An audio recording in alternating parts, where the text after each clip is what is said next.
नमस्कार साथियों, जय हिंद जय भारत। स्वागत है आप सभी का ऑल एग्जाम प्लेस में। मैं हूं रोहित किरण। दोस्तों, एमपीपीएससी फॉरेस्ट सर्विस मेंस के लिए यहाँ पर फॉरेस्ट्री की एमसीक्यू क्लास चल रही है, जिसमें ये लेक्चर 7 है, 7वां लेक्चर है, जिसमें हम टॉप 10 एमसीक्यू से रिलेटेड फैक्ट्स डिस्कस करते हैं। चलिए शुरुआत करते हैं इस क्लास की। इसके साथ साथ दोस्तों, आपने अगर हमारा ऐप डाउनलोड नहीं किया ऑल एग्जाम प्लेस का, तो ऐप जरूर डाउनलोड कर लीजिए, क्योंकि यहाँ पर आपको फॉरेस्ट सर्विस की टेस्ट सीरीज मिल जाएगी, फॉरेस्ट सर्विस मेंस का कोर्स मिल जाएगा, प्री का कोर्स मिल जाएगा, प्री प्लस मेंस दोनों का कोर्स मिल जाएगा।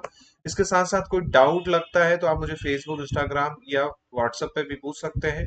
टेलीग्राम ग्रुप जरूर ज्वाइन कर लीजिएगा दोस्तों। टेलीग्राम पे आपको सबसे पहले अपडेट मिलेगी वीडियोस की, और स्टडी मटेरियल की, और आपके एग्जाम अलर्ट्स की। चलिए, इसके साथ साथ लास्ट डेट है दोस्तों आज 31 अक्टूबर। दिवाली ऑफर की फॉरेस्ट मेंस का कंप्लीट कोर्स 3599 रुपये में आपको मिल रहा है। MPPSC mains English medium batch 5599 रुपये, और फाउंडेशन बैच व्यापम का 799 रुपये मिल रहा है। तो जाइए अभी ज्वाइन कीजिए। चलिए, आज का पहला क्वेश्चन है, द चिपकू मूवमेंट। जी हाँ, the Chipko movement in India was started during which period, है ना। चिपकू आंदोलन की शुरुआत किस अवधि में हुई थी, या आपसे पूछा जा रहा है। याद रखिएगा, ये हुआ था आपका 72 से 73 के बीच में चिपकू आंदोलन। होता क्या था, वहां पर कोई पेड़ काटने आते थे जैसे लोग, तो वहां की जो लोकल महिलाएं थी, वो पेड़ के चारों ओर इस तरह से आप देख रहे हैं, वो खड़ी हो जाती थी कि भैया काटना है तो हमको भी काटो। इस तरह से ये शुरू हुआ था, है ना। के बारे में थोड़ा फैक्ट जान लेते हैं चिपकू मूवमेंट के बारे में, है ना। 72 से 73 के अप्रोक्स में ही चला था, याद रखिएगा, है ना। ये उस टाइम पे उत्तर प्रदेश का चमोली डिस्ट्रिक्ट होता था, वर्तमान में ये उत्तराखंड का है ना। तो वर्तमान में याद रखिएगा उत्तराखंड वो था, मूवमेंट था। इसके अलावा चिपकू का मतलब क्या होता है, चिपक जाना एकदम, है ना। तो जो गांव के लोग होते थे वो क्या करते थे, एकदम चिपक जाते थे पेड़ से, एकदम झप्पी पा लेते थे पेड़ को, है ना। इस तरह से होता था।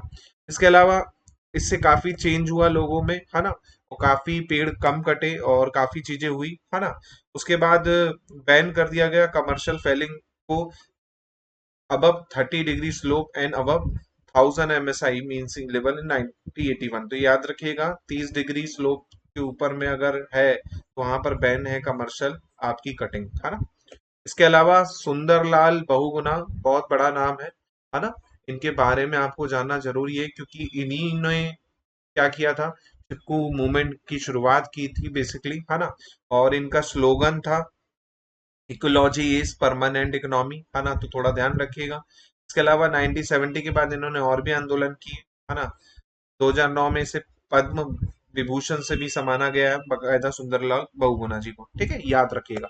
चलिए next, the integrated wasteland wasteland development programme. जी हाँ, वेस्टलैंड डेवलपमेंट प्रोग्राम की शुरुआत कब हुई, है ना, ये आपको पूछा जा रहा है। तो याद रखिएगा, वेस्टलैंड प्रोग्राम की शुरुआत 1989 में हुई। 90 हो सकता है 1980 या 9 में। इसमें थोड़ा फैक्ट जान लेते हैं, है ना। इसके अलावा ये प्रोग्राम किसके लिए था, तो जो वेस्ट और डिग्रेडेड लैंड है उसको क्या करना, है ना, उसको हम यूज में कैसे ला सकते हैं, उसके लिए ये प्रोग्राम लागू किया था। बंजर भूमि को हम कैसे यूज में ला सकते हैं, है ना। उसके अलावा 1989 90 के बीच में ये अपना शुरू हुआ। इसमें क्या था, डिपार्टमेंट जो था, नेशनल वेस्टलैंड डिपार्टमेंट बोर्ड, है ना, ये बना बेसिकली। इसके अंदर पूरा का पूरा देखा गया, नॉन फॉरेस्ट जो वेस्टलैंड है इस स्कीम के अंतर्गत लिए गए, ठीक है। इसके अलावा यही चीज है, इससे क्या डेवलप हुआ, बहुत सारी चीजें वो ही, तो उसके लिए बनाया गया था ये। नेक्स्ट क्वेश्चन है दोस्तों, किस राज्य में न्यूनतम वन क्षेत्र है। तो ऑलरेडी मैं बता चुका हूं, अधिकतम वन क्षेत्र की बात करेंगे, अधिकतम की बात करूंगा तो एमपी का नाम पहले आएगा। मैक्सिमम की बात करें तो एमपी आएगा। परसेंट वाइज अगर मैक्सिमम की बात करूं तो मिजोरम आएगा, है ना। और सबसे कम में भी मैं आपको बता चुका हूँ, सबसे कम जो है वो किसका है, हरियाणा का है। जी हाँ, हरियाणा का है। इसके फैक्ट जान लेते हैं। हरियाणा में केवल 1588 स्क्वायर किलोमीटर ही क्या है, फॉरेस्ट कवर है, और 3.59% में क्या है, केवल फॉरेस्ट है। आप सोच लो बस, केवल 3.59, जो कि हमारे नेशनल पॉलिसी लेवल से काफी कम है। नेशनल पॉलिसी के अकॉर्डिंग क्या होना चाहिए, फॉरेस्ट पॉलिसी के अकॉर्डिंग 1988 की, कि भैया 33% कम से कम होना चाहिए, है ना। लेकिन यहाँ पर 3.59 है।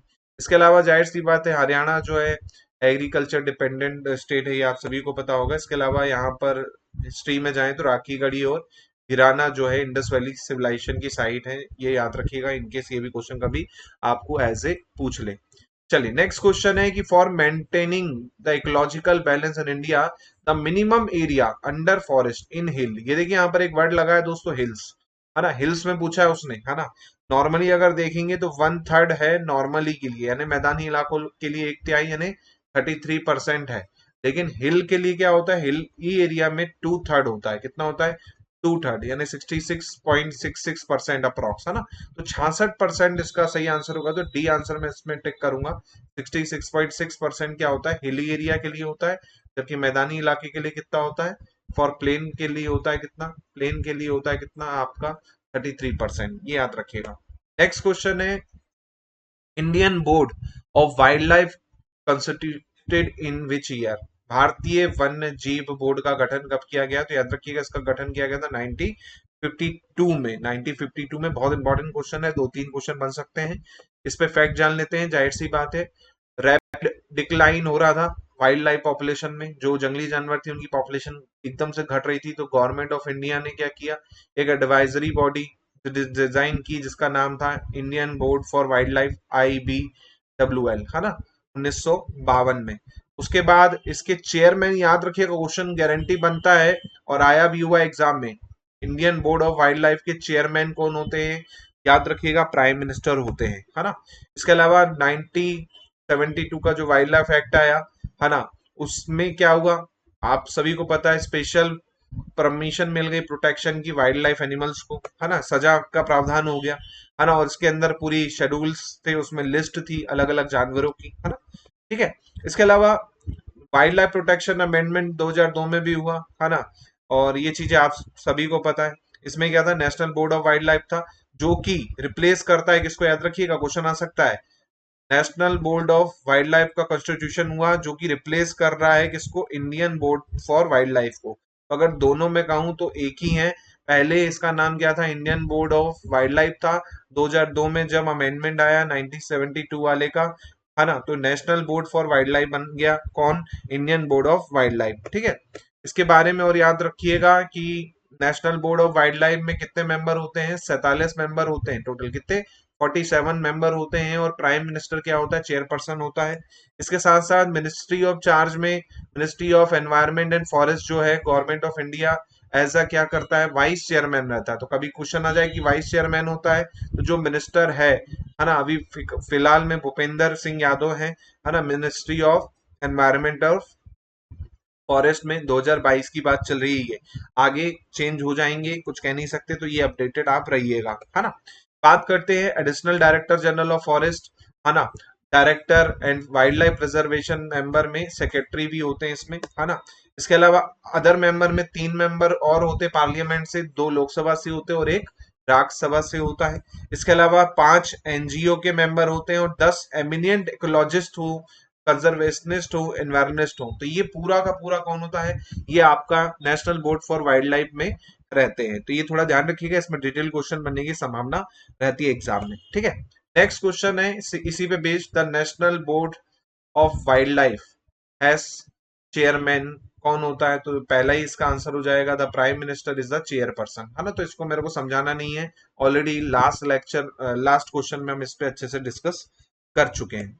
चलिए नेक्स्ट क्वेश्चन है champion classification of forest type by champion and state based on, जो चैंपियन और स्टेट ने वन का वर्गीकरण किया है वो किसके आधार पर किया है ना। तो याद रखिएगा ये सब किसके आधार पर है, इकोसिस्टम के आधार पर है। किसके आधार पर है ये, बेसिकली इकोसिस्टम के आधार पर है। अगर मैं फॉरेस्ट की बात करूं तो 16 टाइप के फॉरेस्ट बेसिकली इसके अंदर आएंगे, है ना। फॉरेस्ट टाइप में हम देखेंगे तो ट्रॉपिकल फॉरेस्ट हो गया, माउंटेन फॉरेस्ट हो गया, सब सब लाइन पाइन फॉरेस्ट हो गया, अल्पलाइन फॉरेस्ट हो गया। अब इसके अंदर भी आप देखोगे तो मॉइस्ट ट्रॉपिकल फॉरेस्ट है और ड्राई ट्रॉपिकल फॉरेस्ट है ना। माउंटेन सब ट्रॉपिकल फॉरेस्ट है, माउंटेन टेम्परेट फॉरेस्ट है।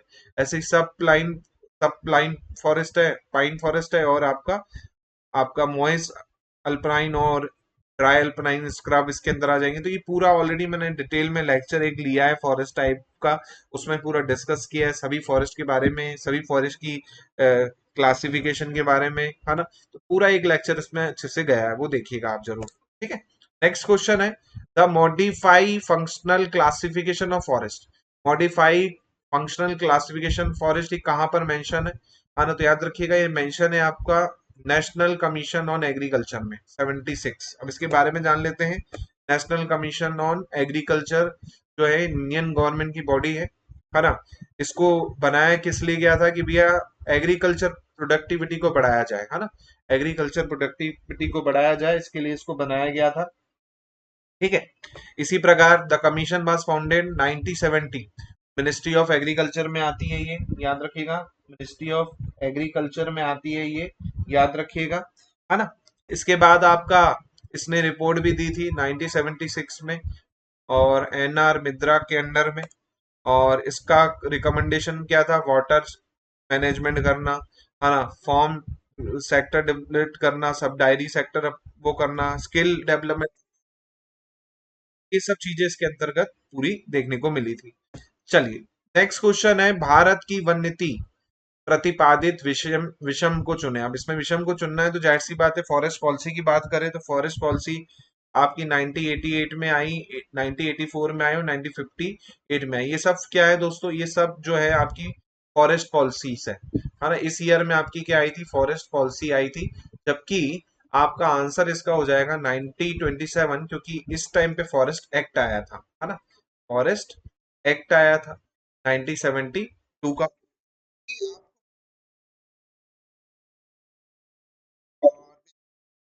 ये आपको पता होना चाहिए। ये बेसिकली अमेंडमेंट एक्ट है एक्चुअली में 1865 का। जो 1865 का एक्ट था उसी का अमेंडमेंट वर्जन है 1927 का, है ना। ये चीजें आपको थोड़ा सा। चलिए नेक्स्ट क्वेश्चन देखते हैं। Elephant preservation act. Elephant preservation act छोटा सा क्वेश्चन है, याद रखिएगा। 1887 में बेसिकली आपका क्या किया गया था, 1887 में बकायदा इसको लागू किया गया था।